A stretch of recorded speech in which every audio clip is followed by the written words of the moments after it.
என்ன பிடிக்கும்னு சொல்லி கூட கேட்டு சாப்பிட மாட்டாங்க சார். சோ அவங்க எல்லாம் மாறணும். சொல்றது உண்மைதான். எனக்குன்னு ஒரு பிடிச்சதா இந்த மாதிரி காட்டிட்டு எனக்கு பிடிச்சது நான் எனக்குன்னு எனக்கு ஒரு மதிப்பு வேணும்னு நினைப்பேன். எதுவுமே எனக்குன்னு ஒரு இம்பார்ட்டன் கொடுக்க மாட்டாரு. என்னோட கணவர் இன்னைக்கு வரைக்கும் கொடுத்தது இல்லை. 35 வருஷம் ஆச்சு கல்யாணம் ஆகி. பொண்ணு விஏவா இருக்காங்க, பையன் இன்ஜினியர் ஆகாங்க, மருமகன். அவர் என்னோட வார்த்தைக்கு ரெஸ்பான்ஸ் என்னைக்கும் பண்ண மாட்டாரு. அது எனக்கு மனசுக்குள்ள ரொம்ப ஏக்கம், ரொம்ப ஈர்க்கும். உண்மை அதுதான். தியாகம்னு இல்லை, தியாகம் பண்ணிட்டு எல்லாத்தையும் இழந்த பிள்ளைங்களுக்காக, கணவருக்காக, பிள்ளைங்களுக்காக என்னோட ஆசைன்னு வெளிக்காட்டுனே கிடையாது. இது வரைக்கும் வெளிக்காட்டுறது உண்மைதான். அவர் சொல்றது ரொம்ப நூற்றுமே உண்மை. ஆனா அப்படி பெண்கள் வாழ வேணாம்னு நினைப்பேன். நம்ம ஒரு சில விஷயத்த கொஞ்சம் அட்ஜஸ்ட் பண்ணி போகணும். எனக்கு பிடிச்சது நான் எனக்குன்னு எனக்கு ஒரு மதிப்பு வேணும்னு நினைப்பேன்.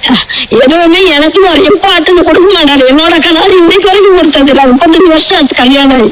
பொண்ணு